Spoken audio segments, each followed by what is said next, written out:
बिस्मिल्लाहिर्रहमानिर्रहीम, अस्सलाम वालेकुम। तो आज का जो हमारा टॉपिक है दैट इज़ कार्डियक पैथोलॉजी। तो ये वेस्कुलर पैथोलॉजी के साथ ही कंसिडर किया जाता है। तो इसके अंदर कुछ ज़्यादा इंपॉर्टेंट चीज़ें जो हैं वो मैं आपको बता देता हूँ, जो कि आपने लाजमी करनी है, जिनमें से सवाल आता है। तो इसके अंदर मायोकार्डियल इन्फाक्शन जो डिजीज़ है ना स्पेसिफिकली, वो आपको अच्छी तरह आनी चाहिए। मायोकार्डियल इन्फाक्शन है वो आपको ज़रूर आना चाहिए। ये ब्लॉक्स देख लीजिएगा, मतलब राइट साइडेड फेलियर और लेफ़्ट साइडेड फेलियर, ये आपने ज़रूर करना है। इसके साथ आपने अगर रूमेटिक फ़ीवर है वो आपने ज़रूर देख लेना है। इसके अलावा आपके पास एंडोकार्डाइटिस आपने ज़रूर देख लेना है। तो ये टॉपिक ज़्यादा इंपॉर्टेंट है, इनमें से सवाल आता है। बाकी हम इंशाल्लाह ओवरव्यू कर लेते हैं। सबसे पहले जो हमारा चैप्टर नंबर 8 है cardiac pathology, ischemic heart disease को हम स्टार्ट करने वाले हैं। बेसिकली 4 चीज़ें आती हैं इस्केमिक हार्ट डिजीज़ के अंदर: angina, myocardial infarction, sudden cardiac death और क्रॉनिक जो हमारे पास डिसीज़ आ जाती हैं।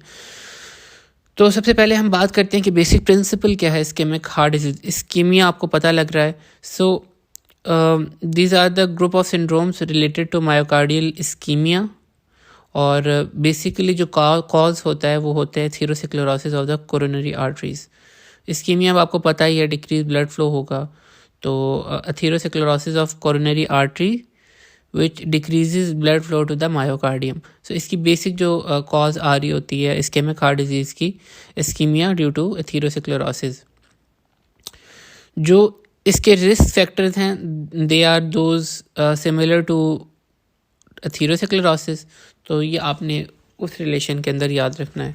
तो इसके अंदर कोई इतनी इंपॉर्टेंट चीज़ नहीं है। आगे हम एंजाइना देख लेते हैं। एंजाइना अक्सर आपने सुना भी है, आपने पहले पढ़ा हुआ भी होगा, फार्मा के अंदर भी आपने रिसेंटली पढ़ा था। हमारे पास एंजाइना की बेसिकली यहाँ पर 3 टाइप्स मेंशन है: stable angina, unstable angina and Prinzmetal angina. Stable angina, इसको हम एक्सर्शनल एंजाइना भी कहते थे अगर आपको याद हो। It is a chest pain that arises with exertion और इमोशनल स्ट्रेस। नॉर्मल कंडीशन के अंदर नहीं हो रहा होता, लेकिन जब भी आप एक्सर्शन या इमोशनल स्ट्रेस की स्टेट के अंदर होते हैं तो फिर आपको सिम्टम्स आ रहे होते हैं। ये इसकी कॉज क्या है? ऑब्वियसली हम जैसे बात कर रहे थे कि मेनली ड्यू टू एथेरोस्क्लेरोसिस ही हो रहा है। तो कोरोनरी आर्टरीज का एथेरोस्क्लेरोसिस हो with 70% with greater than 70% stenosis, तो फिर ये कंडीशन हो जाती है। तो जो ब्लड फ्लो है that is not able to meet the metabolic demand of myocardium, तो इस वजह से आपको सिम्टम्स हो रहे होते हैं।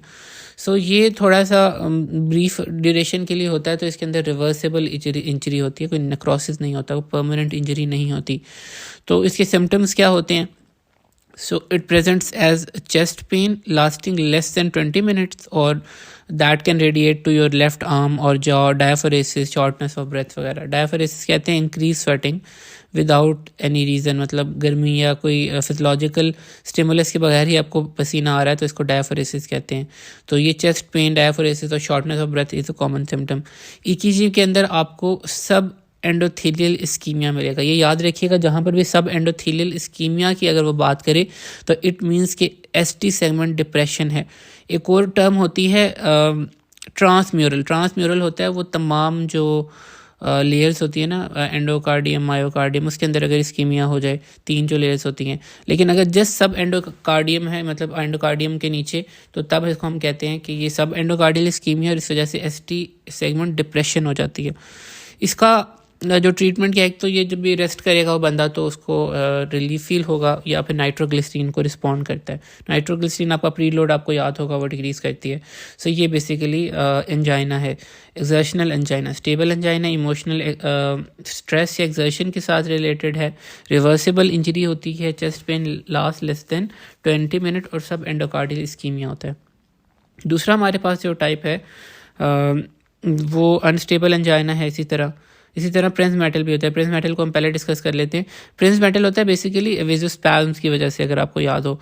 It is not related to exertion और इसके अंदर भी रिवर्सिबल इंजरी ही होती है, कोई परमानेंट डैमेज नहीं होता। तो कोरोनरी आर्टरी का जो वेजोस्पैज्म हो जाता है तो उस वजह से आपको ये सिम्टम्स आ रहे होते हैं।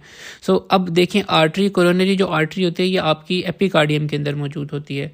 एपिकार्डियम, मायोकार्डियम, और अगर जब कोरोनरी आर्टरी का वेजोस्पैज्म हो जाता है तो तमाम जो नीचे वाली लेयर्स हैं उनको ब्लड सप्लाई नहीं जा पा रही होती। इस वजह से ट्रांसम्यूरल इस्कीमिया होता है। ट्रांसम्यूरल इस्कीमिया हो तो हमारे पास एसटी सेगमेंट एलिवेशन आती है। ये बात आपने याद रखनी है।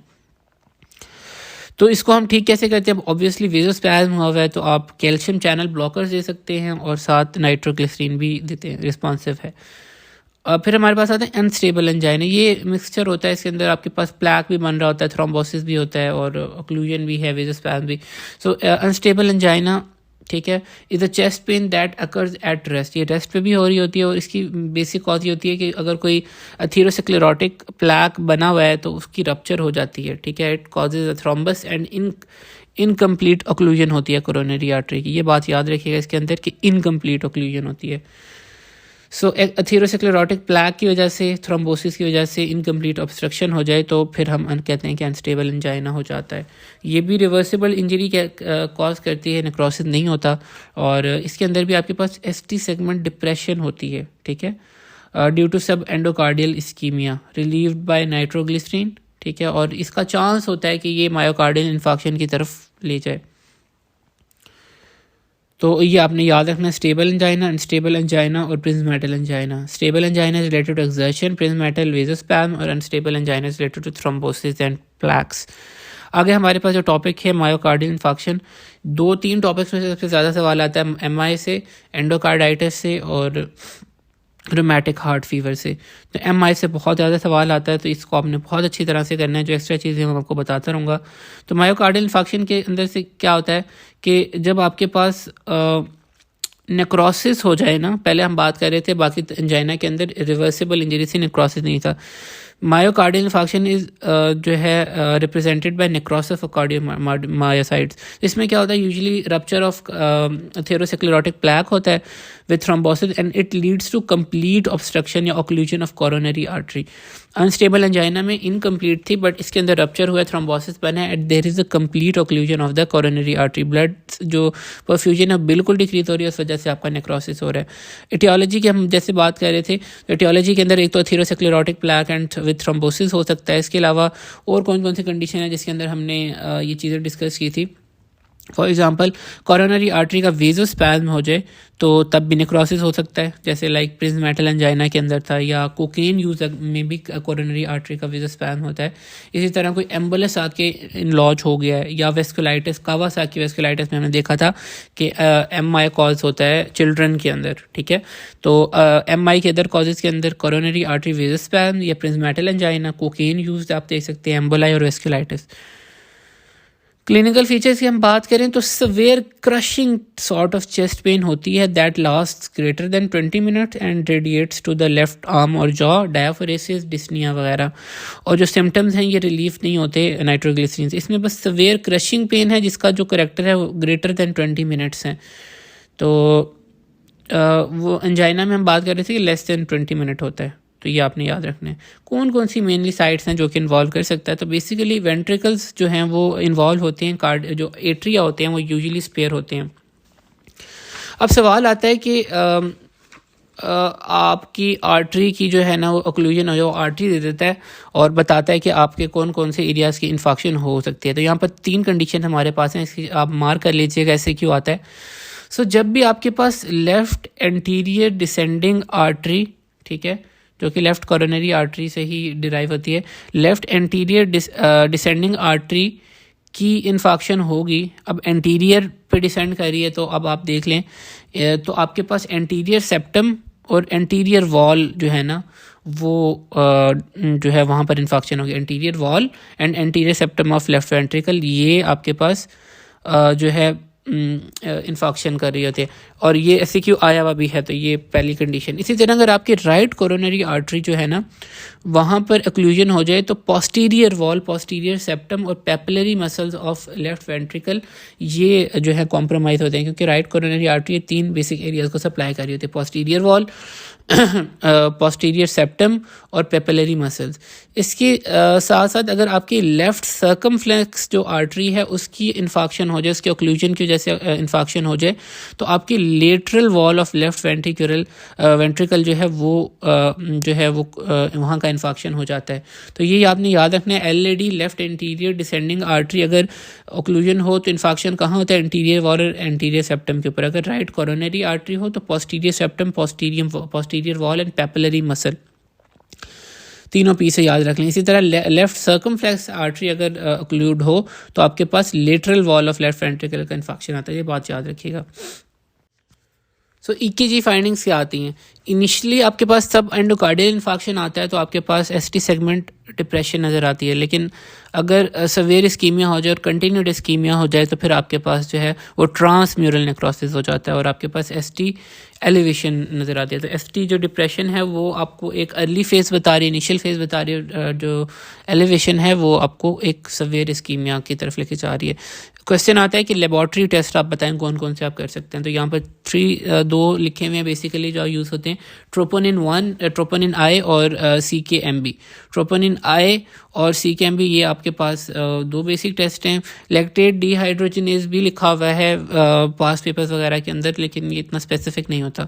तो ट्रोपोनिन आई आपने अक्सर देखा भी होगा क्लिनिकल सेटिंग्स के अंदर भी, तो ये करवाते हैं। ये गोल्ड स्टैंडर्ड कहलाता है MI के लिए।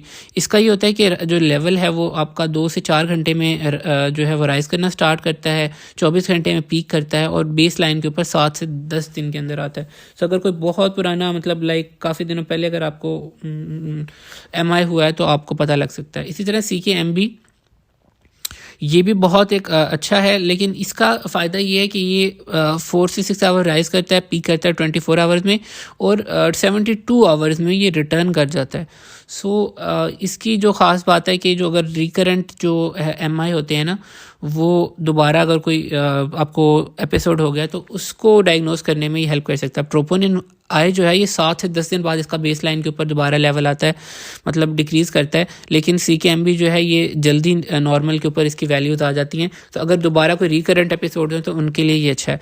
लैक्टेट डिहाइड्रोजिनेज नॉन स्पेसिफिक है, अदर कंडीशंस के अंदर भी वो रेज करता है, तो वो इतना जो है ना एप्लीकेबल नहीं है।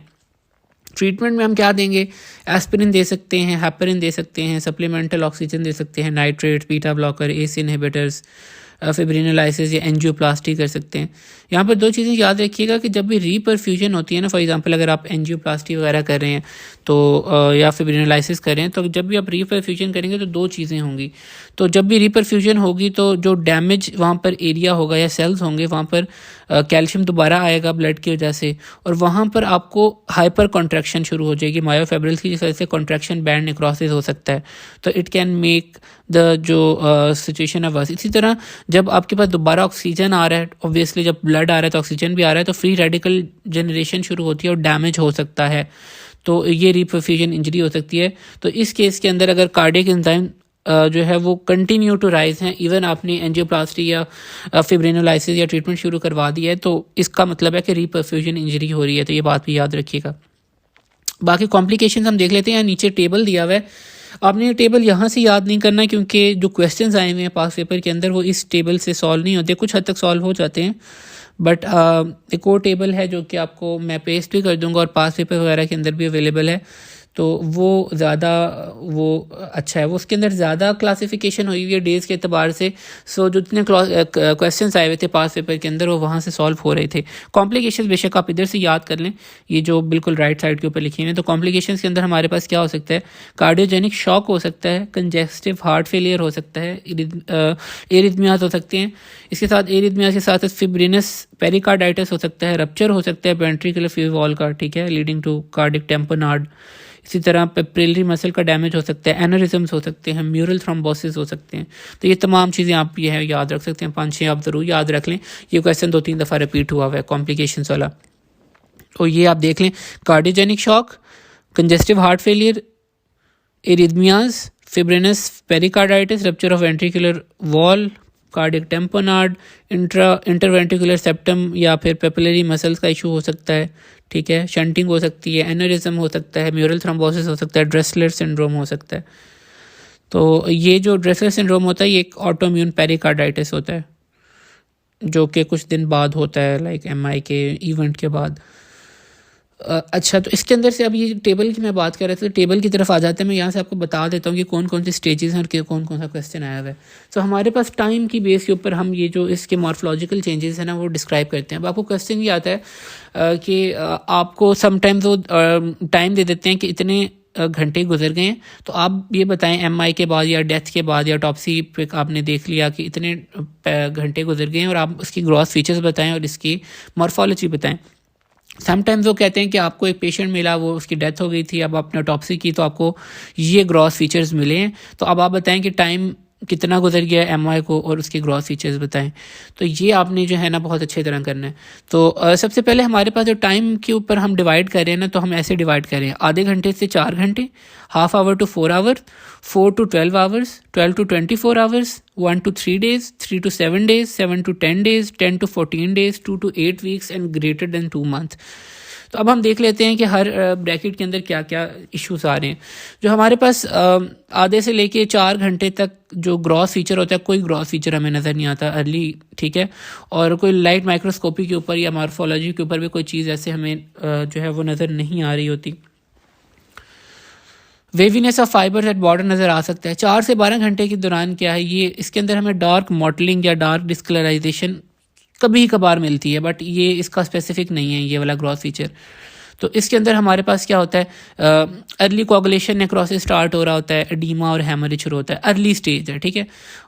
अब अगला जो स्टेज है आपके जो क्वेश्चन में भी आया हुआ है कि डार्क मॉटलिंग आपको नज़र आई है, ठीक है, ग्रॉस फीचर्स के ऊपर। पेशेंट जो है ना वो की ऑटोप्सी हो रही है और जो पैथोलॉजिस्ट है उसने dark mottling of anterior wall of left ventricle जो है वो देखी है। तो अब आप बताएं कि कौन सी आर्टरी इन्वॉल्व थी और कौन सा उसका ड्यूरेशन था, और माइक्रोस्कोपिक और ग्रॉस फीचर बताएं। तो अब यहाँ पर जो क्वेश्चन था इसके अंदर अब डार्क मॉटलिंग स्टेज है, तो डार्क मॉटलिंग स्टेज का जहाँ भी जिक्र होगा तो टाइम पीरियड आपने बताना है। तो ये 12 to 24 आवर्स जो हैं वो आपके गुजर चुके हैं, ठीक है। सो इतना सर्वाइवल पीरियड रहा है 12 से 24 घंटे। तो माइक्रोस्कोपिक इसके अगर हम फीचर्स की बात करें तो आपके पास ऑनगोइंग कोगुलेशन, कोगुलेटिव नेक्रोसिस होगा, पिक्नोसिस होगा न्यूक्लियाई का। इसी तरह आपके पास हाइपर इसिनोफिलिया होगा, मार्जिनल बैंड नेक्रोसिस होगा।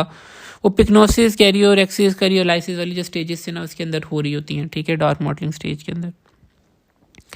तो ये आपने याद रखना है। ऑनगोइंग कोगुलेटिव नेक्रोसिस अभी ऑनगोइंग है, पिक्नोसिस हो रहा है, मायोसाइट हाइपर इसिनोफिलिया है, मार्जिनल कॉन्ट्रैक्शन बैंड नेक्रोसिस हो रहा है और अर्ली न्यूट्रोफिलिक इन्फिल्ट्रेशन हो रही है।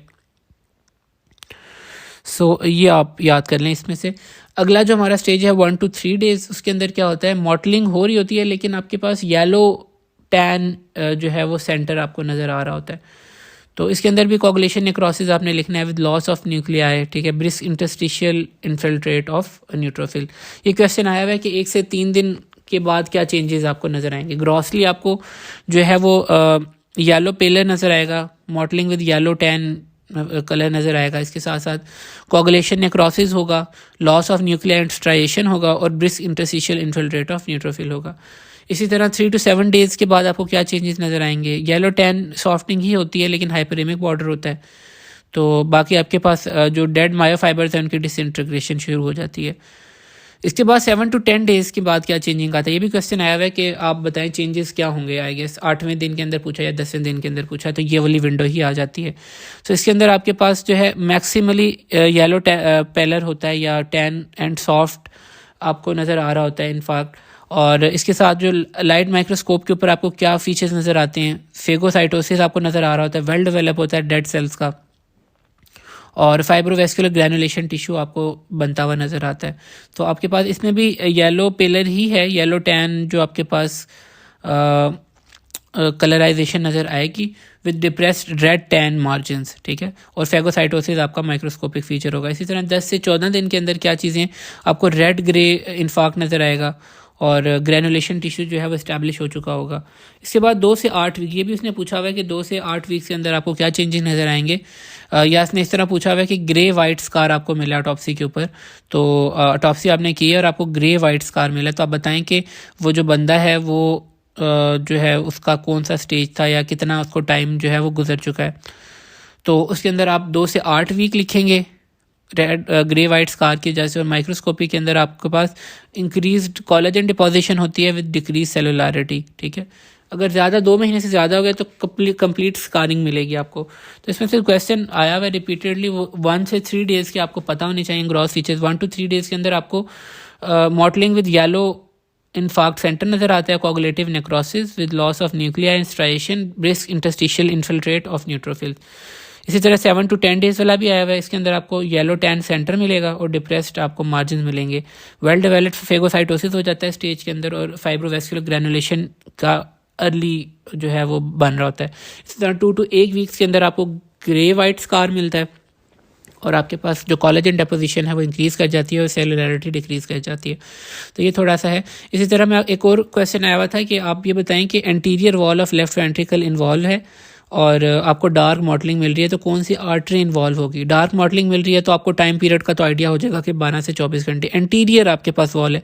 अब आपको याद होगा कि हम थोड़ी देर पहले डिस्कस कर रहे थे एंटीरियर वॉल को कौन सी आर्टरी जो है सप्लाई कर रही होती है या ऑक्लूड हो तो इन्फेक्शन होता है, तो लेफ्ट एंटीरियर डिसेंडिंग आर्टरी, ये इसको हम लेफ्ट कॉरोनरी भी कह सकते हैं क्योंकि ये लेफ्ट कॉरोनरी से अराइज होती है, तो लेफ्ट एंटीरियर डिसेंडिंग आर्टरी। ठीक है। इसी तरह अगर आपको वो पोस्टीरियर दे दे तो उसका मतलब है राइट कॉरोनरी आर्टरी, अगर वो कोई लेटरल वॉल दे दे उसका मतलब है लेफ्ट सर्कमफ्लेक्स आर्टरी। तो यहाँ पर जो है ना हमारा MI है ये कवर हो जाता है। इसको थोड़ा सा टाइम इसलिए दिया क्योंकि इसमें सवाल काफ़ी ज़्यादा आए हुए हैं। सो आपको पता होना चाहिए, इसके मार्कर्स पता होने चाहिए, कॉम्प्लिकेशंस पता होना चाहिए, टाइम ड्यूरेशन पता होना चाहिए, इसके इन्फेक्शन वाली आर्टरीज़ का आइडिया होना चाहिए, तो तमाम चीज़ों का आइडिया होना चाहिए आपको इसके अंदर।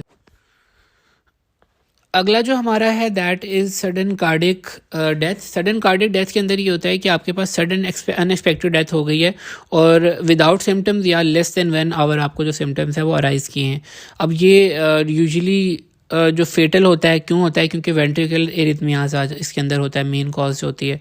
एटियोलॉजी की अगर हम बात करें तो it is related to acute ischemia. Acute ischemia अगर हो जाए और जो है उस वजह से हो सकता है। वो 90% जो पेशेंट्स होते हैं उनके अंदर कोई ना कोई प्री एग्जिस्टिंग एथेरोस्क्लेरोसिस की कंडीशन होते हैं। एक्यूट इस्कीमिया के अलावा माइट्रल वाल्व प्रोलैप्स हो सकता है, कार्डियोमायोपैथी हो सकता है या कोकेन अब्यूज़ की वजह से भी हो सकता है।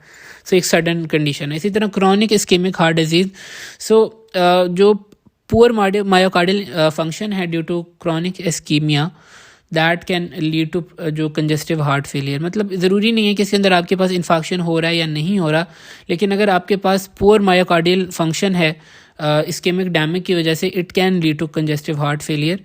तो ये एक स्लो प्रोसीजर है और इसके अंदर आपके पास जो है मायोकार्डियल फंक्शन कॉम्प्रोमाइज़ हुआ होता है। ज़रूरी नहीं है कि आपके पास इन्फेक्शन हो रही हो या ना हो रही हो, लेकिन it can lead to congestive heart failure. आगे हम बात करते हैं कंजेस्टिव हार्ट फेलियर की ही। तो हमारे पास 2 तरह का, एक राइट साइडेड होता है फेलियर और एक लेफ्ट साइडेड फेलियर होता है। सो इसमें से भी क्वेश्चन आ जाता है या सब पार्ट के तौर के ऊपर या समटाइम्स एक आधा सिनेरियो भी आया हुआ है। सो हमारे पास लेफ्ट साइडेड फेलियर होता है, यानी लेफ्ट साइड जो हमारे पास है, लेफ्ट वेंट्रिकल वगैरह, लेफ्ट एट्रिया वगैरह, वहाँ पर प्रॉब्लम आ रहा है। सो लेफ्ट साइडेड फेलियर का मतलब क्या, जनरली आप देखें कि लेफ्ट साइड अगर आपके पास सही तरह से वर्क नहीं कर पा रही तो क्या प्रॉब्लम्स आएंगे।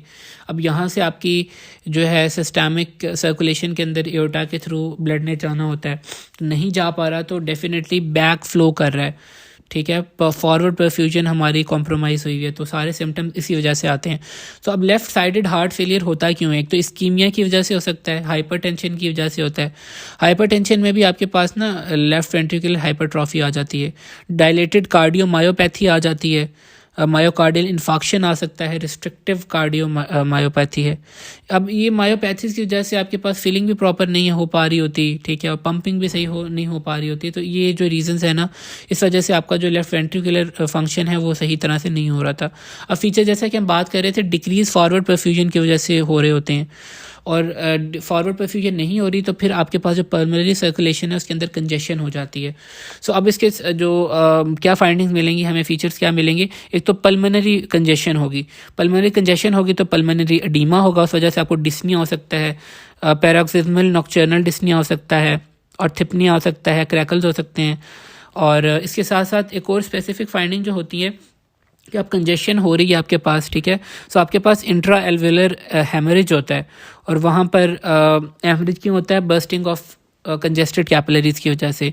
तो वहाँ पर आपके पास हीमोसिड्रिन कंटेनिंग मैक्रोफेजेस हैं, वो जनरेट होते हैं, तो ये एक स्पेसिफिक फीचर होता है। तो haemosiderin containing macrophages generated in alveoli of patients with left heart failure, इनको हम कहते हैं हार्ट फेलियर सेल्स, और ये स्पेसिफिक एक चीज़ होती है लेफ्ट साइडेड हार्ट फेलियर। अगर आपको ये हीमोसिड्रिन लेडन मैक्रोफेजेस का कोई सिनेरियो है तो आपने समझ आना है कि लेफ्ट साइडेड हार्ट फेलियर है। ठीक है। एक तो पल्मोनरी कंजेशन है और पल्मोनरी एडीमा। इसी तरह अब आपका सिस्टम के अंदर ब्लड फ्लो नहीं जा रहा तो किडनीज़ बहुत ज़्यादा अफेक्ट होती हैं। किडनीज़ को जब फ्लो नहीं जा रहा तो रेनिन एंजियोटेंसिन सिस्टम आपके पास एक्टिवेट हो रहा होता है।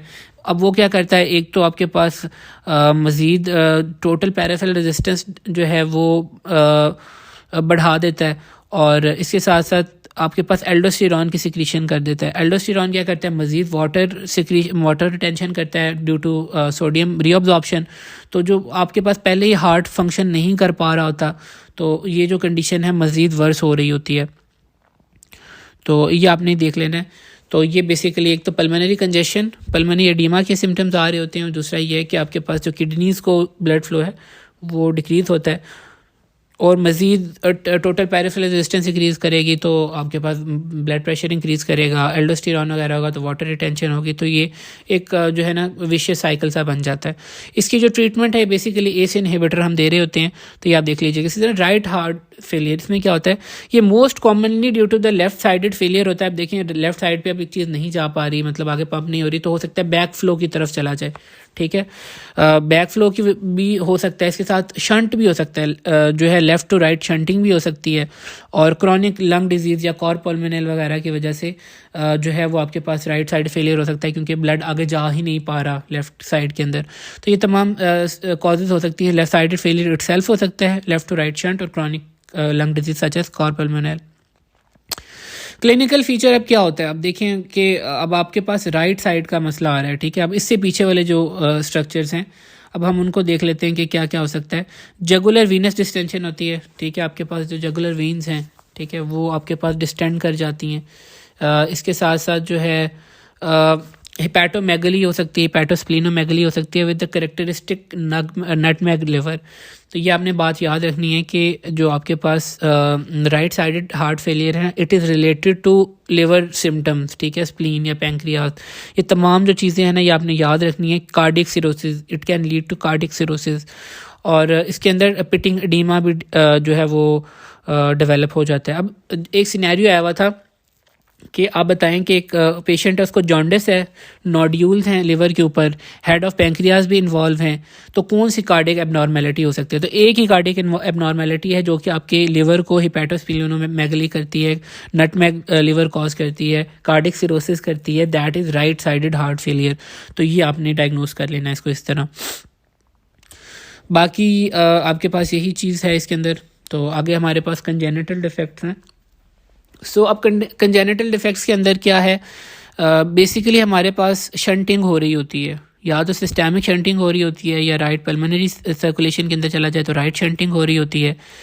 तो जो आपके पास लेफ़्ट टू राइट शंटिंग होती है ये आपके पास रिलेटिवली एसिम्प्टोमेटिक होती है एट बर्थ। ठीक है, और लेकिन जो आपके पास राइट टू लेफ़्ट शंटिंग होती है ये आपके पास सियानोसिस शॉर्टली आफ्टर ब्रेथ के साथ प्रेजेंटेशन हो रही होती है। तो ये आपने बात याद रखनी है। अब हमारे पास क्या क्या कंजेनिटल डिफेक्ट्स हो सकते हैं। जो आपके कंजेनिटल डिफेक्ट्स हैं इसके अंदर से क्वेश्चन कोई नहीं आया हुआ, लेकिन आपने इसको रीड कर लेना ताकि आपको थोड़ा सा आइडिया रहे। अगर कोई क्वेश्चन आ जाए तो आप इसको अटैम्प्ट कर लें या फिर आपको एमसीक्यूज वगैरह में आसानी रहे। तो सबसे पहले आपके पास है वेंट्रिकुलर सेप्टल डिफेक्ट, वीएसडी। अब आपके पास जो राइट और लेफ्ट वेंट्रिकल के दरमियान जो सेप्टम होता है उसके अंदर डिफेक्ट होता है और that is the most common congenital heart defect और ये रिलेटेड है, it is associated with foetal alcohol syndrome. तो अब इसके अंदर होता है क्या, बेसिकली वेंट्रिकुलर सेप्टल डिफेक्ट के अंदर आपके पास लेफ़्ट टू राइट शंट होता है और जो स्मॉल डिफेक्ट्स होते हैं वो एसिम्प्टोमेटिक होते हैं, लेकिन जो लार्ज डिफेक्ट्स हैं that can lead to Eisenmenger syndrome. Eisenmenger syndrome के अंदर आपके पास तीन चीज़ें होती हैं। आइसन-मेंगर सिंड्रोम के अंदर आपके पास राइट वेंट्रिकुलर हाइपरट्रॉफी होती है, पॉलीसाइथीमिया होता है और आपके पास क्लबिंग हो सकती है। तो ये तीन चीज़ें आपने इसमें याद रखनी है। तो अगर ट्रीटमेंट की बात करें तो सर्जिकल क्लोजर होता है, छोटे जो डिफेक्ट्स होते हैं वो खुद ही जो हैं वो बंद हो जाते हैं। सो आपके पास अगली जो चीज़ है that is atrial septal defect. अब ASD कहते हैं हम इसको, राइट एट्रिया और लेफ्ट एट्रिया के दरमियान अगर कोई शंट बन गया। So most common type is ostium secundum और ostium primum is associated with Down syndrome. इसके अंदर क्या होता है, इसके अंदर भी लेफ्ट टू राइट शंट हो रहा होता है और आपके पास एक स्प्लिट S2 ऑस्कल्टेशन के ऊपर आपको सुनाई देता है। ठीक है, और ये क्यों सुनाई देता है, it is due to increase blood in right heart that delays the closure of the pulmonary valve. तो आपने पल्मोनरी जो आपका वॉल है उसके जो क्लोजर है वो डिले हो जाए तो आपके पास S2 स्प्लिट सुनाई देता है ऑस्कल्टेशन के ऊपर, तो ये ASD का करेक्टरिस्टिक है। और इसकी अगर कॉम्प्लिकेशन की हम बात करें तो paradoxical emboli is an important complication. आगे आपके पास पेटेंट डक्टस आर्टरियोसिस है, ये आपने पहले भी पढ़ा हुआ है। तो डक्टस आर्टरियोसिस अगर क्लोज ना हो पाए तो उस वजह से ये पेटेंट डक्टस आर्टरियोसिस हो जाता है और ये कंजेनिटल रुबेला के साथ एसोसिएटेड है। इसके अंदर भी आपके पास लेफ्ट टू राइट शंट होता है between the aortic and pulmonary circulation. तो अब बेसिकली आपको याद ही होगा कि डक्टस आर्टरियोसिस ये एक नॉर्मली शंट होता है बच्चे के अंदर जो कि पल्मोनरी आर्टरी और एओर्टा के दरमियान मौजूद होता है। सो इसमें क्या होता है कि पल्मोनरी आर्टरी से एओर्टा में ब्लड जा रहा होता है, बाईपास कर रहा होता है बेसिकली लंग्स को। तो अगर ये परसिस्ट कर जाए तो इसको हम कहते हैं PDA या पेटेंट डक्टस आर्टरियोसिस। सो आपके पास जो बर्थ के ऊपर, क्योंकि आप देखें लेफ्ट टू राइट शंट है तो एसिम्प्टोमेटिक होगा बर्थ के ऊपर, लेकिन एक आपको machine like murmur, mechanical murmur सा सुनाई देता है और it may lead to Eisenmenger syndrome जो कि हमने अभी बात की थी, right ventricular hypertrophy, polycythaemia and clubbing, और it results in lower extremity cyanosis. ठीक है, सो ये आपने याद रखना है कि आपके पास जब भी PDA होगा तो आपके पास लोअर एक्सट्रीमिटीज़ का साइनोसिस होगा। इसके साथ साथ आपने इसको देख लेना है कि इसकी ट्रीटमेंट के अंदर इंडोमेथासिन होती है जो कि प्रोस्टाग्लैंडिन E की जो कॉन्सेंट्रेशन है उसको डिक्रीज़ कर देती है और आपके पास जो PDA है वो क्लोज हो जाता है। तो आपने याद रखना है PDA left to right shunt cause करता है, मशीन लाइक मर्मर होता है और लोअर एक्सट्रीमिटीज़ का साइनोसिस होता है। टेट्रालॉजी ऑफ फैलेट, ये चार चीज़ें आपने फिजियोलॉजी में भी पढ़ी होंगी जब आपने हार्ट फिजियोलॉजी पढ़ी थी। तो इसके अंदर आपके पास जो राइट वेंट्रिकुलर आउटफ्लो ट्रैक्ट होता है उसकी एक तो स्टीनोसिस होती है, राइट वेंट्रिकुलर हाइपरट्रॉफी होती है, वेंट्रिकुलर सेप्टल डिफेक्ट भी मौजूद होता है और ओवर राइडिंग ऑफ एओर्टा होती है। सो ये आपने ये देख लेना है कि जो आपके पास चार बेसिक चीज़ें, एक तो आपका सेप्टम डिफेक्टिव है, ओवर राइडिंग ऑफ एओर्टा हो रही है, जो आपका राइट वेंट्रिकल आउटफ्लो ट्रैक है उसके अंदर भी स्टीनोसिस हुआ हुआ है और राइट वेंट्रिकल हाइपरट्रॉफी भी होती है। अब इस वजह से क्या होता है कि इसके अंदर राइट टू लेफ्ट शंट होता है और आपके पास अर्ली साइनोसिस होता है। इससे पहले हम चीज़ें पढ़े थे उसके अंदर लेट साइनोसिस था, तो इसके अंदर हमारे पास राइट शंट है और अर्ली साइनोसिस हो रहा है। सो अब जब भी साइनोटिक स्पेल होता है तो patient learns to squat in response to a cyanotic spell और increased arterial resistance decreases the shunting and allow more blood to reach, तो स्क्वाट कैन हेल्प। तो इसके अंदर हमारे पास जो स्पेसिफिक फाइंडिंग आती है वो boot shaped heart on x-ray आपको नज़र आ रहा होता है। तो इसके अंदर आपके पास यही है tetralogy of Fallot, right ventricular outflow tract, stenosis, right ventricular hypertrophy, VSD and aorta that overrides the VSD। बाकी आपके पास बूट शेप हार्ट नज़र आता है और राइट टू लेफ्ट शंट है। आगे आपके पास है transposition of the great vessels. अगर आपके पास जो पल्मोनरी आर्टरी है वो लेफ्ट वेंट्रिकल से राइज करे और एओर्टा राइज करे जी राइट वेंट्रिकल से, तो इसको हम कहते हैं कि ट्रांसपोजिशन हो गया। तो इंडिपेंडेंट जो है ना वो जो आपके पास सर्कल्स या पे सर्कुलेशन है वो डेवलप हो जाती हैं। सो इसके अंदर क्या होता है कि मैटरनल डायबिटीज़ के साथ एसोसिएटेड है और early cyanosis pulmonary and systemic circuits जो हैं वो आपके पास बन जाते हैं। जैसे मैं बता रहा था तो एक इंडिपेंडेंट सर्किट्स बन जाते हैं और जो ब्लड है वो मिक्स नहीं हो पा रहा था, तो इसकी ट्रीटमेंट क्या है, एक तो कोई शंट क्रिएट कर देते हैं ताकि कम से कम ब्लड मिक्स हो और बच्चा जो है वो सर्वाइव कर सके। बाकी प्रोस्टाग्लैंडिन E भी एडमिनिस्टर किया जा सकता है ताकि अगर PDA एक हम मेंटेन कर लें, ताकि जब तक हम सर्जरी नहीं करें तो हमारा जो है वो काम चलता रहे। ठीक है, इसी तरह अब आपके पास होता क्या है कि आपके पास जो राइट वेंट्रिकल है इसकी हाइपरट्रॉफी हो जाती है और एट्रॉफी हो जाती है लेफ्ट वेंट्रिकल की। तो ये अपनी याद रखना है कि दो हमारे पास इंडिपेंडेंट सर्किट्स बन जाते हैं और एक शंट बना सकते हैं हम इसके अंदर। ठीक है, और प्रोस्टाग्लैंडिन E को हम इसके अंदर दे रहे हैं। ठीक है, हमने पहले जब हमने वो पढ़ा था PDA तो उसके अंदर हमने इंडोमेथासिन दी थी जो कि anti-PGA थी, लेकिन इसके अंदर हम खुद दे रहे हैं ताकि एक शंट क्रिएट हो, कुछ जो इंडिपेंडेंट सर्कुलेशन ख़त्म हो। इसके बाद आपके पास ट्रंकस आर्टरियोसिस है, एक लार्ज ट्रंक बन जाती है। ठीक है, और जहाँ से आपके पास दोनों एओर्टा और जो पल्मोनरी ट्रंक है वो राइज कर रहा होता है, तो ये डिवाइड नहीं हो पाता। ठीक है, तो पेटेंट जो रहता है ट्रंकस आर्टरियोसिस, तो एक सिंगल लार्ज वेसल होती है जो कि बोथ वेंट्रिकल से अराइज कर रही होती है, ट्रंक आपका डिवाइड नहीं हो पा रहा होता। अर्ली साइनोसिस होता है, जो डीऑक्सीजनेटेड ब्लड है फ्रॉम राइट वेंट्रिकल और जो ऑक्सीजनेटेड ब्लड है फ्रॉम लेफ्ट वेंट्रिकल, ये पहले मिक्स होते हैं। ठीक है, मिक्स होते हैं, फिर आपके पास पल्मोनरी और एओर्टिक सर्कुलेशन है वो सेपरेट होती है। तो वैसे तो नॉर्मली तो पहले जब होती है तो सेपरेशन हो जाती है, लेकिन अगर ट्रंकस आर्टरी से सही तरह से डिवाइड ना हो पाए तो ये परसिस्ट करता है सिंगल वेसल के तौर पे। यहाँ पर आपके पास मिक्सिंग हो रही होती है और फिर आपके पास जो सर्कुलेशन है वो डिवाइड कर रही होती है, वरना नॉर्मली ऐसा नहीं हो रहा होता। इसी तरह ट्राइकस्पिड एट्रेजिया, ट्राइकस्पिड वॉल आपको पता ही है, अब आपके पास ट्राइकस्पिड वॉल मौजूद होता है एट्रिया और राइट वेंट्रिकल के दरमियान। इसी तरह पल्मोनरी वॉल्व होता है, लेफ्ट एट्रिया और लेफ्ट वेंट्रिकल के दरमियान माइट्रल वॉल्व होता है, और एओर्टिक वॉल्व होता है inside the left ventricle. So tricuspid अगर एट्रेजिया हो गया, ट्राइकस्पिड वॉल्व नहीं तरह से डेवलप कर पा रहा, तो क्या होगा, आपके पास जो राइट वेंट्रिकल है वो हाइपोप्लास्टिक हो जाएगा, ठीक है, और जो ज़्यादा ब्लड है वो आपके पास राइट एट्रियम के अंदर है वो इकट्ठा हो जाएगा। तो इसका खदशा होता है कि आपके पास राइट टू लेफ्ट शंट हो जाए, ठीक है, तो साइनोसिस हो सकता है, ठीक है। तो ज़्यादा ब्लड जमा होगा तो राइट एट्रियम के अंदर, and it is also associated with atrial septal defect, तो फिर राइट टू एक लेफ्ट शंट बन जाता है, और जो आपका राइट वेंट्रिकल अब परफॉर्म नहीं कर पा रहा तो जैसे हाइपोप्लास्टिक हो जाता है। आगे आपके पास है कोआक्टेशन ऑफ एओर्टा। कोआक्टेशन कहते हैं नैरोइंग को, ठीक है। अब इसके अंदर दो कंडीशंस आते हैं कि इन्फेंटाइल फॉर्म होती है और एक अडल्ट फॉर्म होती है। जो इन्फेंटाइल फॉर्म होती है that is associated with PDA. अब होता क्या है कि आपका जब एओर्टा निकल रहा होता है, मतलब एओर्टिक वॉल से आगे एओर्टा आ रहा होता है, तो उसके बाद ब्रांचिंग करता है, ठीक है। तो ब्रांचिंग के बाद जो बच्चों के अंदर ना ये कोआक्टेशन डेवलप हो जाती है, और उसके बाद आपके पास पीडीए प्रेजेंट होता है। तो ये आप याद रखिएगा।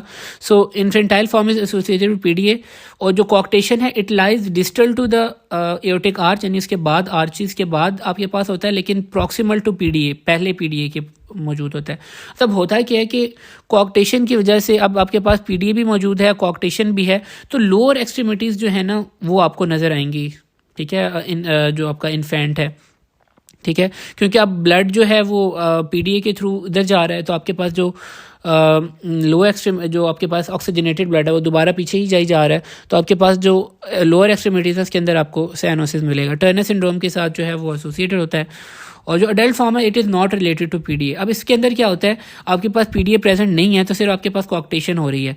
अब होता क्या है कि जो ब्लड है वो अब ना आगे कोई आपके पास पीडीए प्रेजेंट है तो पीछे आपके पास ब्रांचिंग ही है, तो ब्लड जो है ना वो पीछे कोआक्टेशन की वजह से प्रेशर उसका जो है वो इंक्रीज़ करता है, और वो जो आपके पास ब्रांचिंग है, एओर्टिक ब्रांचिंग या एओर्टिक आर्च है, वहाँ पर आपके पास ब्लड ज़्यादा जाना शुरू होता है प्रेशर के साथ, तो हाइपरटेंशन डेवलप हो जाती है अपर एक्सट्रीमिटीज़ के अंदर, और हाइपोटेंशन हो जाती है लोअर एक्सट्रीमिटीज़ के अंदर। सो ये आपके पास अडल्टहुड के अंदर होता है कि इसके अंदर पीडीए तो नहीं है, लेकिन आपके पास कोआक्टेशन की वजह से आपके पास प्रेशर पीछे जनरेट होता है, और हाइपरटेंशन इन अपर एक्सट्रीमिटीज़ और हाइपोटेंशन इन लोअर एक्सट्रीमिटीज़।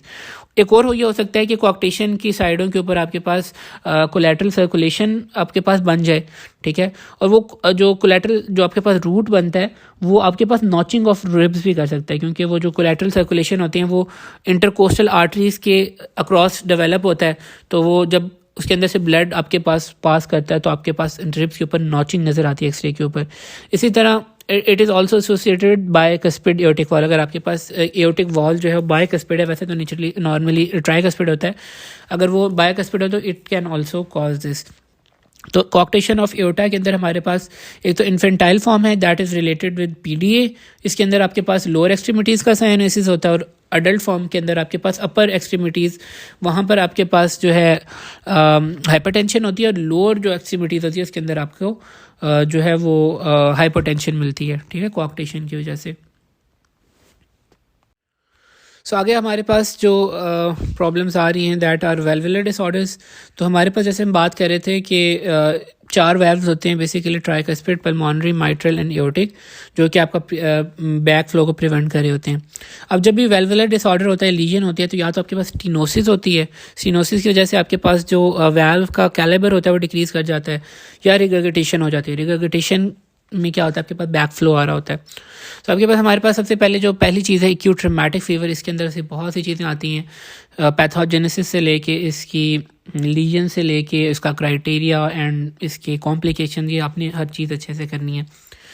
उसके बाद क्रॉनिक रिमेटिक फीवर है, और इसके बाद आपके पास जो बाकी स्टीनोसिस एंड रिगर्गिटेशन है, इसको हम अच्छी तरह करेंगे।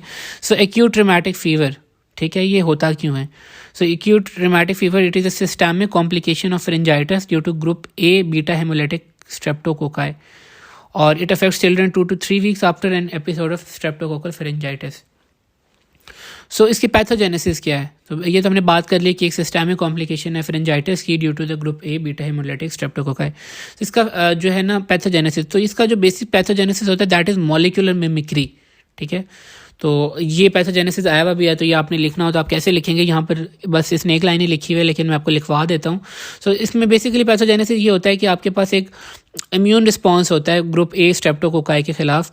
जो आपके पास बैक्टीरियल एम प्रोटीन होता है ना, वो हमारे जो ह्यूमन प्रोटीन से रिजेंबल करता है। जो एंटीबॉडीज़ एम प्रोटीन के खिलाफ बनती हैं वो हमारे हार्ट के अंदर जो है वो क्रॉस रिएक्ट कर जाती हैं, क्योंकि वो हमारे हार्ट सेल्स के साथ मिलती जुलती हैं, या सेल्फ एंटीजेंस जो हमारे हार्ट के अंदर मौजूद होते हैं उससे मिलती जुलती होती हैं, तो फिर डैमेज होता है। इसी तरह जो हमारे पास CD4 T सेल्स होते हैं ना, जो कि स्ट्रेप्टोकोकल पेप्टाइड्स के लिए स्पेसिफिक होते हैं, वो भी हमारे जो है ना हार्ट में जो हमारे स्ट्रेप्टोकोकल पेप्टाइड्स होते हैं ये भी कुछ हमारे सेल्फ एंटीजन से मिलते जुलते हैं। तो वो जो CD4 T सेल्स होते हैं ये भी मिलते जुलते हैं, और ये जो इम्यून रिस्पॉन्स होता है या सेल मीडिएटेड रिस्पॉन्स होता है ये हमारे हार्ट को डैमेज कर रहा होता है। तो ये कॉम्बिनेशन होता है, एक तो antibody and T cell mediated reaction, तो दोनों चीज़ें होती हैं। तो ये आप लिख लें कि it results from immune response to group A streptococcus, the bacterial M protein resembles protein in humans. Antibodies generated against M protein have shown to cross react with self antigens in heart. Basically वही बात आ गई कि self antigen वाली बात है। दूसरा ये आप लिख लें पैथोजेनेसिस के अंदर also CD4 plus T cells, CD4 plus T cells specific for the streptococcal peptides also react with heart, and combination of antibody antigen reaction and T cell mediated reaction causes damage in acute rheumatic fever। तो ये basically दो pathogenesis हैं, basic 2 points आते हैं। सो इसको तमाम को molecular mimicry कह रहे होते हैं हम। डायग्नोसिस कैसे आते हैं ये भी पूछ लेते हैं कि आप लैब्स बताएं और क्या क्राइटेरिया होते हैं। तो आपके पास लैब्स के अंदर आपके पास एक ASO टाइटर आ जाता है, एंटी-DNase B टाइटर आ जाता है, अगर आपको स्केची याद हो तो ये आप लैब्स करा सकते हैं, ठीक है। एक तो आप थ्रोट कल्चर भी करा सकते हैं, क्योंकि स्ट्रेप्टोकोकस जो है वो इन्फेक्शन है। इसके साथ ASO टाइटर करा सकते हैं, एंटी-DNase जो B टाइटर करा सकते हैं। इसके साथ आपके पास कुछ मेजर क्राइटेरियाज होते हैं और कुछ माइनर। मेजर क्राइटेरियाज आपको पता होगा, जोन्स क्राइटेरिया, तो उसको हम डिस्कस भी करते हैं। इसी तरह माइनर क्राइटेरिया भी होता है। जोन्स क्राइटेरिया तो आपको याद होगा। माइनर क्राइटेरिया के लिए जो निमोनिक है that is Jones cafe pal. Cafe जिस तरह चाय वाला कैफ़े होता है, कैफ़े पैल, पैल दोस्त यानी। सो जोन्स कैफ़े पैल, इसका माइनर और मेजर दोनों क्राइटेरियाज आ जाते हैं। तो पहले हम मेजर क्राइटेरिया को डिस्कस कर लेते हैं। तो ये माइनर वाला नहीं लिखा हुआ, आप साइड पर लिख लीजिएगा। मेजर क्राइटेरिया के अंदर जोन जे से जॉइंट्स, माइग्रेटरी पॉलीआर्थराइटिस, ठीक है। O से आपके पास जो है ये पैनकार्डाइटिस, वो आपको याद हो स्केची के अंदर हार्ट शेप के अंदर बना हुआ था, पैनकार्डाइटिस। N से नोड्यूल्स, E से इरिथमा मार्जिनाटम एंड S से सेंडेनहेम कोरिया। सो जोन्स क्राइटेरिया के अंदर सबसे पहले J जॉइंट्स, माइग्रेटरी पॉलीआर्थराइटिस। ये आपके पास स्वेलिंग एंड पेन होती है लार्ज जॉइंट के अंदर, जो कि ठीक हो जाती है, फिर दूसरे किसी बड़े जॉइंट के अंदर माइग्रेट कर जाती है। पैनकार्डाइटिस, पैनकार्डाइटिस के अंदर की प्रॉब्लम होता है, ठीक है, रोमैटिक हार्ट फीवर के अंदर, और हर लेयर जो है वो आपकी इन्वॉल्व होती है। एंडोकार्डियम, मायोकार्डियम जो है, पेरिकार्डियम। पैनकार्डाइटिस का मतलब ये क्या है कि each layer is getting involve.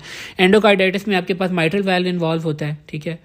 Myocarditis के अंदर आपके पास लीजन्स बनती हैं। ये सवाल आता है कि आप हमें ये बताएं कि एक्यूट रिमेटिक फीवर के अंदर लीजन्स जो बन रही हैं वो आप बताएं, उनके कॉन्स्टिट्यूएंट्स भी बताएं। ये मैं अभी आपको बताता हूँ, ये जोन्स क्राइटेरिया हम कर लें।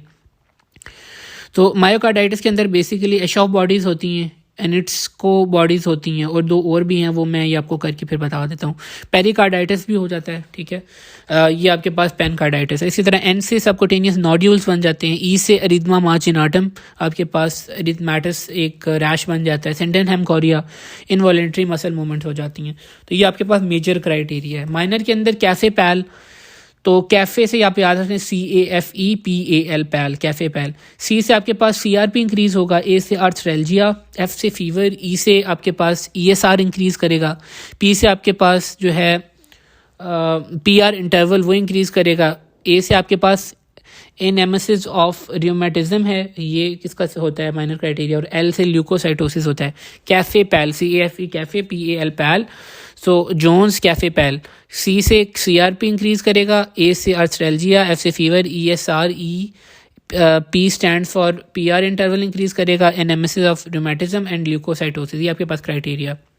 एक क्वेश्चन आया कि डिस्क्रीट लीजन्स आप बताएं इस डिजीज़ के अंदर कौन सी होती हैं और उनके कॉन्स्टिट्यूएंट्स भी बताएं। तो आपके पास जो सबसे पहली लीजन होती है मायोकार्डाइटिस, जिस तरह हम पैनकार्डाइटिस में बात कर रहे थे, मायोकार्डाइटिस के अंदर एश ऑफ बॉडीज़ होती हैं। सबसे पहली लीजन है एश ऑफ बॉडीज़। अब एश ऑफ बॉडीज़ के कॉन्स्टिट्यूएंट्स की हम बात करें तो ये फोकाए होते हैं क्रॉनिक इन्फ्लेमेशन के। तो फोकाए ऑफ क्रॉनिक इन्फ्लेमेशन के अंदर लिम्फोसाइट्स मौजूद होते हैं, T सेल्स वगैरह मौजूद होते हैं। इसके बाद आपके पास एनिट्सको सेल्स होते हैं। तो ये आपके पास प्लम्प एक्टिवेटेड मैक्रोफेजेस होते हैं, प्लाज्मा सेल्स होते हैं plump activated macrophages, PLUMP plump. So इनके वेवी न्यूक्लियाई होते हैं, ठीक है, और ये रिएक्टिव हिस्टोसाइट्स होते हैं। ये आप लिखा हुआ भी है इसके अंदर, reactive histiocytes, slender wavy nuclei, Anitschkow cells. पता नहीं इसकी प्रोनाउंसिएशन कैसी है। सो इसके साथ आप प्लम्प एक्टिवेटेड मैक्रोफेजेस भी इनको कह सकते हैं। तीसरा आपके पास आता है कैटरपिलर सेल्स। ये यहाँ पर नहीं लिखे हुए, कैटरपिलर सेल्स होते हैं, ये भी आपको मिलते हैं लीजन्स इसके अंदर। तो ये क्या होते हैं कि ये मैक्रोफेजेस होते हैं that have central to round nuclei, oval to round nuclei होते हैं इनके, with wavy ribbon like chromatin deposition. So ये basically round to oval macrophages होते हैं जिनके अंदर रिबन लाइक क्रोमेटिन जो है ना वो डिपॉजिट हो जाता है, उसको कैटरपिलर अपीयरेंस दे रहा होता है। इसके साथ साथ आपके पास मैकैलम प्लैक्स होते हैं, मैकैलम MAC, मैकैलम प्लैक्स होते हैं। ये सब एंडोथेलियल लीजन्स होते हैं that are characterised by irregular thickening, ठीक है। तो ये आपके पास 4 डिस्क्रीट लीजन्स आ जाते हैं, Aschoff bodies, Anitschkow cells, caterpillar cells और मैकैलम प्लैक्स, ठीक है।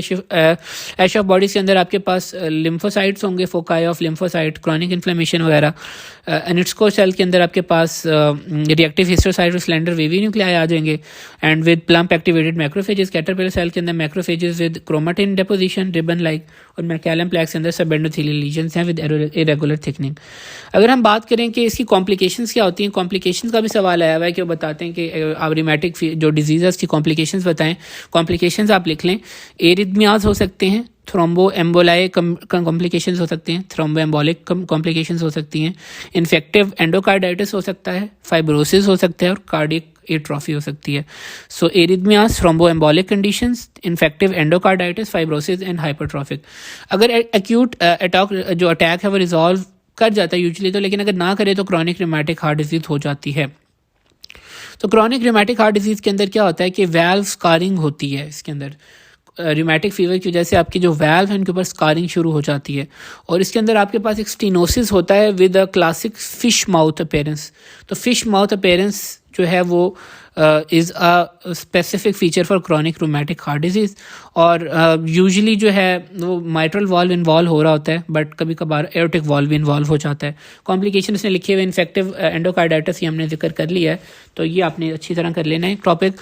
इसका पैथोजेनेसिस आया हुआ है, इसके क्राइटेरियाज आए हुए हैं, इसके जो हैं लीजन्स आई हुई हैं, इसकी कॉम्प्लिकेशंस आई हुई हैं, तो ये आपने अच्छी तरह करना है। बाकी हमारे पास जो वैल्वुलर डिसऑर्डर्स हैं वो इटसेल्फ वैल्व्स को लेके हैं, एओर्टिक स्टेनोसिस वगैरह, माइट्रल स्टेनोसिस, ये हम डिस्कस कर लेते हैं। इसके अंदर से क्वेश्चन ऐसा नहीं आया हुआ लेकिन ये मैं आपको करा देता हूँ कि आपको थोड़ा आइडिया हो जाए। एओर्टिक स्टेनोसिस के अंदर क्या होता है, अब आपके पास एओर्टिक जो वैल्व है उसकी स्टेनोसिंग हो गई है, narrowing of aortic valve orifice हो गया है। सो अब ये किस वजह से हो सकता है, इसकी एटियोलॉजी क्या है, या तो फाइब्रेसिस हो सकता है, ठीक है, या कैल्सिफिकेशन होता है। एओर्टिक अगर आप देखें ना तो जो वैल्व है ये लेफ्ट वेंट्रिकल से जो आपके पास ब्लड आ रहा है, इजेक्शन फ्रैक्शन आ रही है तो उसको डील कर रहा है। सो आपके पास यूजुअली फाइब्रोसिस एंड कैल्सिफिकेशन हो जाता है from wear and tear. So आपके पास जो फाइब्रोसिस एंड कैल्सिफिकेशन होती है generally due to wear and tear हो सकती है, ठीक है। तो बाकी अगर कॉज की अगर हम बात करें तो आपके पास क्रॉनिक रूमेटिक फीवर या वैल्व डिजीज़ की वजह से भी आपके पास स्टेनोसिस हो सकता है, या अगर कोएग्जिस्टिंग माइट्रल स्टेनोसिस है। सो ये इसके पास बेसिक कॉजेज आ जाती हैं कि वियर एंड टीयर हो सकता है, क्रॉनिक रूमेटिक डिजीज़ हो सकती है, माइट्रल स्टेनोसिस होती है। सो इसको हम डिस्टिंग्विश कैसे करते हैं जो आपके पास क्रॉनिक डिजीज़ होती है। तो फ्यूजन ऑफ एओर्टिक वैल्व इसके अंदर नहीं हो रहा होता। जो आपके पास जो क्रॉनिक रूमेटिक हार्ट डिजीज़ होती है उसके अंदर एओर्टिक वाल्व की फ्यूजन हो जाती है कमीशर्स की, लेकिन जो आपके पास एओर्टिक स्टीनोसिस होता है इसके अंदर नहीं होते। तो एक डिस्टिंग्विशिंग जो फीचर होता है जिससे आपको पता लगता है कि वियर एंड टियर की वजह से हो रहा है तो आपके पास एओर्टिक स्टीनोसिस होगा। सो अब होता क्या है कि आपके पास कार्डियक कॉम्पनसेशन हो रही होती है। तो कार्डियक कॉम्पनसेशन की वजह से आपके पास एक प्रोलॉन्ग्ड एसिम्प्टोमेटिक स्टेज जनरेट होती है और आपको अब ऑब्वियसली अब देखें एक स्टीनोसिस हुआ हुआ एक वैल का, तो जो आपका वेंट्रिकल है उसको ज़्यादा पावर के साथ कॉन्टैक्ट करना पड़ेगा, तो आपको एक systolic ejection click followed by crescendo decrescendo murmur मिलता है। सो क्रिसेंडो डिक्रिसेंडो जो मर्मर होता है ये स्पेसिफिक होता है एओर्टिक स्टीनोसिस का। कॉम्प्लिकेशन की अगर हम बात करें तो अब आपके पास स्टीनोटिक वैल्व है तो हाइपरट्रॉफी हो सकती है आपके लेफ्ट वेंट्रिकल की, क्योंकि उसे ज़्यादा कॉन्टैक्ट करना पड़ा पावर के साथ, तो अल्टीमेटली वो उसकी हाइपरट्रॉफी हो जाएगी। एंजाइना एंड सिनकपी हो जाएगा एक्सरसाइज के साथ, क्योंकि स्टीनोटिक वैल्व को जो है वो ज़्यादा ब्लड चाहिए होता है, बाकी जो एरियाज़ होते हैं वो डिक्रीज परफ्यूजन हो जाती है। इसी तरह माइक्रो एंजियोपैथिक हेमोलिटिक अनीमिया हो जाता है। अब जब आरबीसी स्टीनोटिक वैल्व के थ्रू पास करते हैं तो जो वो डैमेज हो जाते हैं, ठीक है, शिस्टोसाइट्स जनरेट होते हैं, इस वजह से आपको कॉम्प्लिकेशंस हो रही होती है। ट्रीटमेंट ये होता है कि वॉल्व रिप्लेस कर दें और तो इसके अंदर कोई ऐसा ट्रीटमेंट नहीं होता। तो इसका जो स्पेसिफिक मर्मर था वो क्रिसेंडो डिक्रिसेंडो था। एओर्टिक रिगर्गिटेशन यानी back flow of blood from aorta into the left ventricle during diastole. अब ये क्या रीज़न हो सकती है, अब बैक फ्लो क्यों हो रहा है? जो आपके पास एओर्टिक जो आपका वैल्व है उसकी रूट डायलेटेशन हो जाए, किस कंडीशन के अंदर हो सकती है?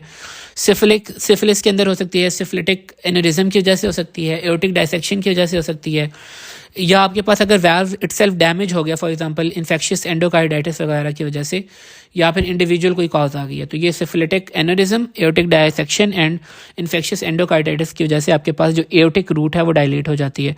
अब क्लिनिकल फीचर क्या मिलता है? आपके पास एक अर्ली ब्लोइंग डायस्टोलिक मर्मर मिलता है इसके अंदर, और एक हाइपर डायनामिक सर्कुलेशन आपके पास एक कंडीशन होती है वो अराइज कर जाती है। अब आपके पास खुद ही देखें पल्स प्रेशर का डिफरेंस आ जाता है। अब आपके पास एक बैक फ्लो भी आ रहा है, तो आपके पास डायस्टोलिक जो प्रेशर है, डायस्टोलिक के अंदर आपके पास जो ब्लड है वो डिक्रीज कर जाता है, उसका प्रेशर डिक्रीज कर जाता है ड्यू टू रिगर्गिटेशन, और जो आपके पास जो सिस्टोलिक प्रेशर है वो इंक्रीज कर जाता है due to increase systolic volume, क्योंकि अब जब ब्लड पंप हो रहा है तो कुछ उसमें से वापस आ रहा है, तो आपके पास जो सिस्टोलिक प्रेशर है, सिस्टोलिक वॉल्यूम है वो इंक्रीज कर रहा होता है, ठीक है। सो इसमें क्या होता है कि आपके पास bounding pulse, water hammer pulse आपको मिलती है, पल्सेटिंग नेल बेड और हेड बॉबिंग मिलती है आपके पास। तो ये आपने देख लेना है। इसके साथ आपको जो है लेफ्ट वेंट्रिकुलर डायलेटेशन भी मिलेगी और हाइपरट्रॉफी भी मिलेगी, क्योंकि आपके पास वॉल्यूम ओवरलोड है, क्योंकि हर दफ़ा जब ब्लड पंप कर रहा है तो वो कुछ ना कुछ वॉल्यूम ऐसा है जो वापस आ रहा है उसके अंदर, तो हर दफ़ा ही उसके वॉल्यूम इंक्रीज़ कर रहा है, तो उसे ज़्यादा कॉन्ट्रैक्ट करना पड़ा है, इस वजह से आपके पास हाइपरट्रॉफी भी हो सकती है और लेफ्ट वेंट्रिकुलर डायलेटेशन भी हो सकती है। सो हमारे पास इसके अंदर अर्ली ब्लोइंग डायस्टोलिक मर्मर था और bounding pulse, water hammer pulse थी। इसके साथ आपके पास माइट्रल वाल्व का प्रोलैप्स भी हो सकता है। अगर बलूनिंग हो जाए माइट्रल वाल्व की into the left atrium during systole, so ये इसको हम कहते हैं कि माइट्रल वाल्व प्रोलैप्स हो गया। अब ये क्या होता है कि मिक्सॉइड डीजेनरेशन की वजह से होता है, अगर ग्राउंड सब्सटेंस एक्यूमुलेट हो जाए। ज़्यादातर मार्फन सिंड्रोम और एहलर-डानलस सिंड्रोम के साथ ये रिलेटेड है, और इसके अंदर एक आपके पास क्लिक मर्मर होता है, incidental mid systolic click murmur आपको सुनाई देता है, और the click murmur softens with squatting. Complications rare होती हैं, लेकिन अगर आप देख लें, खुद ही आइडिया लगा लें क्या क्या हो सकती हैं। या तो अगर वो प्रोलैप्स हो रहा है तो रिगर्गिटेशन हो सकती है अगर सही तरह से क्लोज ना हो, या फिर इन्फेक्शियस एंडोकार्डाइटिस हो सकता है, एरिथमियाज वगैरह हो सकते हैं। ट्रीटमेंट वही वाल्व रिप्लेसमेंट है। रिगर्गिटेशन की बात करें तो जैसे हम बात कर रहे थे कि अगर प्रोलैप्स का कॉम्प्लिकेशन हो जाए तो रिगर्गिटेशन हो सकती है, तो reflux of blood from left ventricle into the left atrium during systole. अब complication of mitral valve prolapse की वजह से हो सकता है। अदर कॉजेज क्या हो सकते हैं? लेफ्ट वेंट्रिकुलर डायलेट कर जाए, ठीक है, इन्फेक्टिव एंडोकार्डाइटिस हो जाए, रूमेटिक हार्ट डिजीज हो जाए, या पैपिलरी मसल अगर रप्चर कर जाए। अब ये जो आपके कॉर्डा टेंडनी होते हैं that are attached to the papillary muscle, और ये आपके पास जो माइट्रल वाल्व है इसको क्लोज करके रख रहे होते हैं ड्यूरिंग सिस्टोली। अगर पैपिलरी मसल ही रप्चर हो जाए तो ये फंक्शनिंग नहीं हो पाती और इस वजह से आपके पास जो माइट्रल रिगर्गिटेशन है वो हो रही होती है क्योंकि माइट्रल वाल्व सही तरह से क्लोज नहीं हो रहा। क्लिनिकल फीचर क्या होता है? ब्लोइंग मर्मर, आपको हॉलो सिस्टोलिक ब्लोइंग मर्मर मिलता है जो कि स्क्वाटिंग पे लाउडर हो जाता है। हमने देखा था कि जो माइट्रल वाल्व प्रोलैप्स था उसका जो मर्मर था वो सॉफ्ट हो रहा था स्क्वाटिंग के साथ, क्लिक मर्मर जो था उसका, लेकिन इसका जो ब्लोइंग मर्मर है ये लाउडर हो जाता है। सो इसकी कॉम्प्लिकेशन क्या हो सकती है? अब आपके पास वॉल्यूम ओवरलोड हो सकता है, ठीक है, और लेफ्ट साइडेड हार्ट फेलियर हो सकता है। माइट्रल स्टीनोसिस, अगर नैरोइंग हो गई है माइट्रल वॉल्व की, अब ये क्यों होती है? क्रोनिक रूमेटिक हार्ट डिजीज की वजह से आपके पास हो सकती है क्योंकि रूमेटिक हार्ट डिजीज में ज़्यादातर माइट्रल वाल्व इन्वॉल्व होता है। क्लिनिकल आपके पास क्या फीचर होते हैं? अब स्टीनोटिक वाल्व है तो उसको ओपनिंग के लिए ज़्यादा फोर्स चाहिए तो वो एक स्नैप आता है, ओपनिंग स्नैप आता है followed by a diastolic rumble, और वॉल्यूम ओवरलोड जो है उस वजह से आपके पास डायलिटेशन हो जाती है लेफ़्ट एट्रियम की। अब लेफ़्ट एट्रियम के अंदर अगर आप देखें कि वॉल्यूम ओवरलोड हो रहा है तो इससे पीछे जो पल्मोनरी सर्कुलेशन है उसके अंदर भी वॉल्यूम ओवरलोड होगा। Pulmonary congestion, pulmonary hypertension, atrial fibrillation, ये आपके पास इसके रिस्क फैक्टर्स होते हैं। सो आप खुद ही हिसाब लगा सकते हैं, माइट्रल स्टीनोटिक वाल्व है तो पीछे प्रेशर ज़्यादा हो जाएगा, ठीक है, जो इटसेल्फ जो आपके पास वॉल्व है या सॉरी जो आपके पास चेम्बर है लेफ़्ट एट्रिया का वो बड़ा हो जाएगा, ठीक है। तो ये आप चीज़ें देख सकते हैं। बाकी हमारे पास आगे एंडोकार्डाइटिस का टॉपिक है, इसके अंदर से बहुत से क्वेश्चन आए हुए हैं तो इसको आपने अच्छी तरह करना है। सो इसको हम डिफाइन कर लेते हैं कि inflammation of endocardium that lines the surface of cardiac walls bye bacterial infection. Inflammation है बेसिकली एंडोकार्डियम की that lines the surface of cardiac walls. अब इसके अंदर एक क्वेश्चन ये आता है कि आप वो वाले ऑर्गेनिजम्स बताएं जो कि ये एंडोकार्डाइटिस करते हैं, ठीक है, risk factors and causative agent of infective endocarditis, ठीक है। इसकी मॉर्फोलॉजी भी आई हुई है, इसका एक सिनेरियो भी आया हुआ है, इसकी एक टाइप भी आई हुई है, कॉम्प्लिकेशंस भी आ जाती हैं, तो ये चीज़ें हमने अच्छी तरह करनी है। अगर हम रिस्क फैक्टर्स की बात करें तो सबसे कॉमन जो है हमारे पास वो स्ट्रेप विरिडेंस। अगर आपको स्केची याद हो तो स्ट्रेप्टोकोकस विरिडेंस जो है वो मोस्ट कॉमन ओवरऑल कॉज है और इसकी जो विरुलेंस होती है ये थोड़ी होती है और ये ओनली उन्हीं वेल्व को इन्फेक्ट करता है जो कि प्रीवियसली डैमेज हुए हुए हैं, for example chronic rheumatic heart disease के अंदर, ठीक है, या माइट्रल प्रोलैप्स के अंदर। तो इटसेल्फ इसकी विरुलेंस कम है और सिर्फ ऑलरेडी अगर कहीं डैमेज हुआ है वॉल का तभी ये करेंगे। और होता क्या है कि it results in small vegetation that do not destroy the valve, ठीक है। इसको हम सब एक्यूट एंडोकार्डाइटिस भी कहते हैं क्योंकि एक तो स्मॉल वेजिटेशन डेवलप हो रही हैं और हमारा जो वाल्व है बिल्कुल भी डिस्ट्रॉय नहीं होता, पूरा डिस्ट्रॉय नहीं होता, ठीक है। तो अब होता है ये क्यों है कि आपके पास अब जो वाल्व है वो पहले डैमेज हुआ हुआ है, ठीक है, तो वो वेजिटेशंस डेवलप कर लेता है, थ्रोम्बोटिक वेजिटेशंस, ठीक है, प्लेटलेट एंड फाइब्रिन डेपोजिशन हो जाती है। और जब आपके पास बैक्टीरियमिया होता है, बैक्टीरियल जो आपके पास ऑनसेट होता है वो क्या करता है, उन वेजिटेशंस के अंदर ट्रैप हो जाता है और फिर आपके पास जो है वो सिम्टम्स लेके आ रहा होता है। प्रोफाइलैक्टिक एंटीबायोटिक्स जो हैं वो एंडोकार्डाइटिस का जो रिस्क है वो कम कर देती हैं। स्टेफ ऑरियस ये भी बहुत कॉमन कॉज है, ठीक है, आईवी ड्रग अब्यूज़ के अंदर staph aureus IV drug abuse के अंदर जो है एंडोकार्डाइटिस कॉज कर रहा होता है। अब ये हाई वेरुलेंस ऑर्गेनिज्म है जो कि नॉर्मल वेल्व्स को भी इन्फेक्ट कर सकता है और ज़्यादातर ट्राइकस्पिड को करता है और इसके अंदर लार्ज वेजिटेशन बनती हैं जो कि आपका वेल्व डिस्ट्रॉय कर सकती हैं, इसीलिए इसको हम एक्यूट एंडोकार्डाइटिस कहते हैं, ठीक है। इस तरह स्टेफलोकोकस एपिडर्मिडिस भी कर सकता है, स्टेफ एपिडर्मिडिस भी कर सकता है, ये एंडोकार्डाइटिस ऑफ प्रोस्थेटिक वॉल्व्स करता है, ठीक है। इसी तरह स्ट्रेप्टोकोकस बोविस भी होता है और ये उन पेशेंट्स के अंदर होता है जिनके अंदर कोलोरेक्टल कार्सिनोमा हो तो उनके अंदर एंडोकार्डाइटिस हो सकता है। तो अगर कोलोरेक्टल कार्सिनोमा की बात हो तो स्ट्रेप्टोकोकस बोविस होगा। इसी तरह हैसिक ऑर्गेनिजम्स हैं, हीमोफिलस, एक्टिनोबैसिलस, कार्डियोबैक्टीरियम, एकिनेला, किंगिनेला, ये भी they are associated with endocarditis with negative blood cultures. ये आपने ऑर्गेनिज्म याद रखने हैं।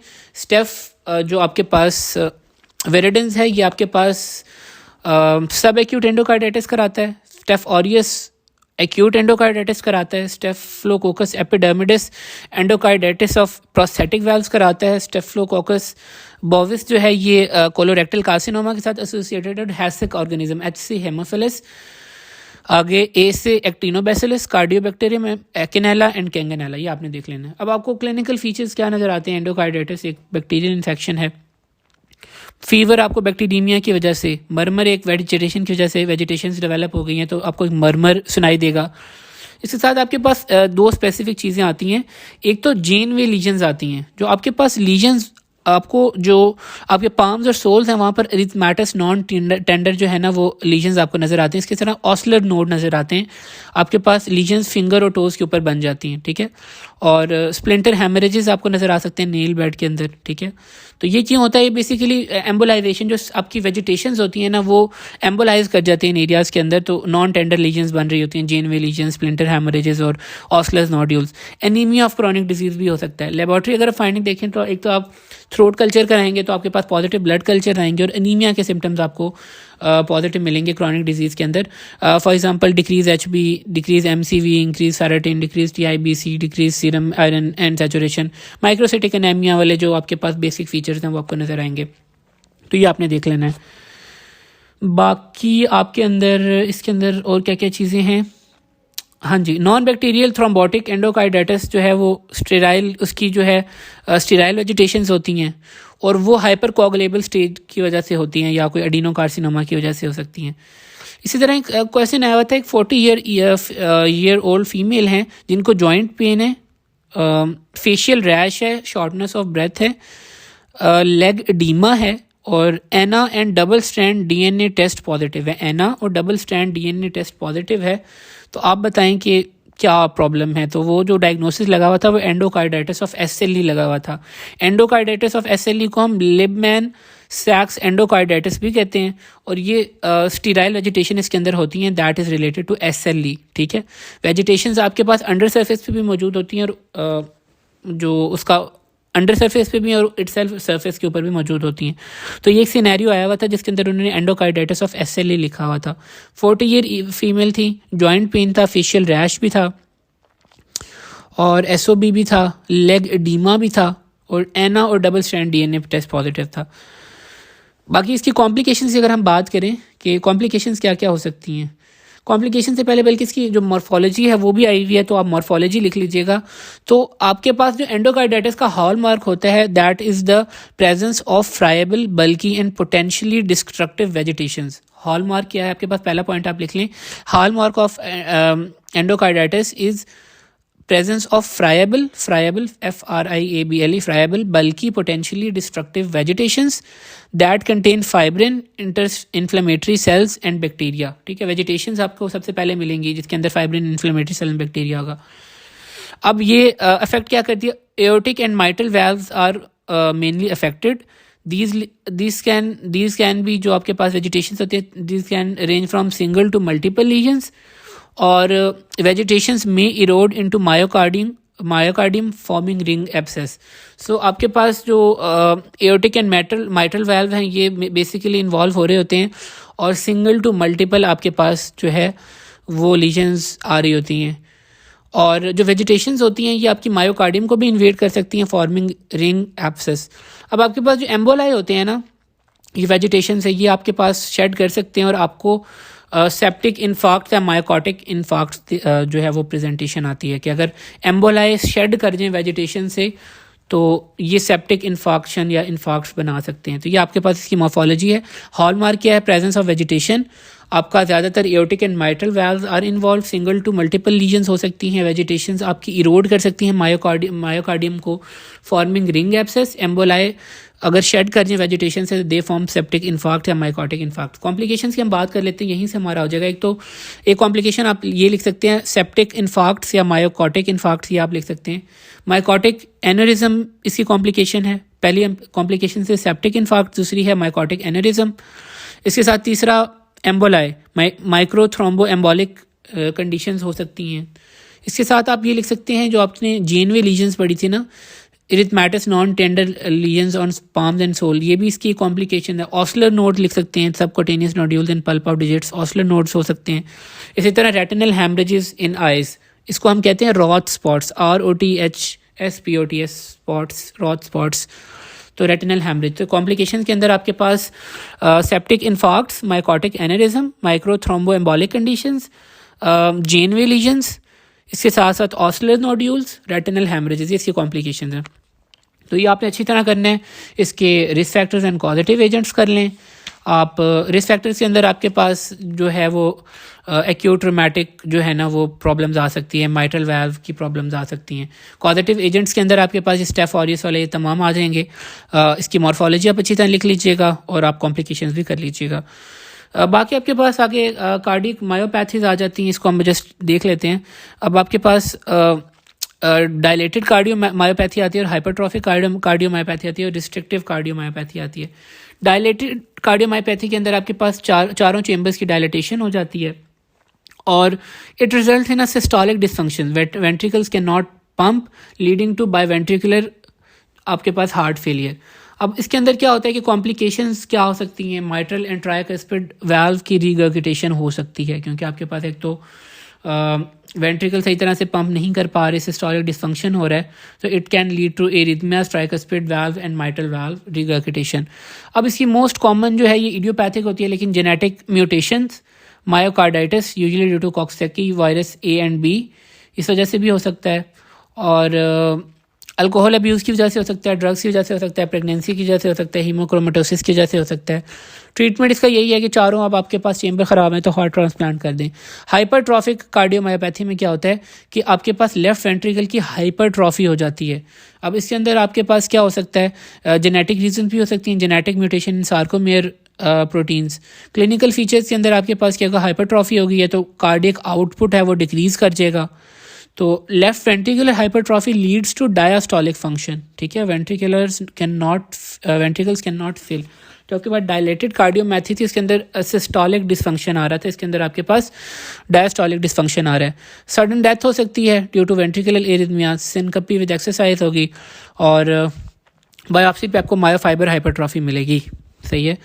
बाकी आपके पास इसमें बेसिकली हाइपरट्रॉफी हो जाती है, आपके पास हार्ट की जो वॉल है वो ज़्यादा मस्कुलर हो गई है तो उसको जो फिल करने में डेफिनेटली मसला होगा।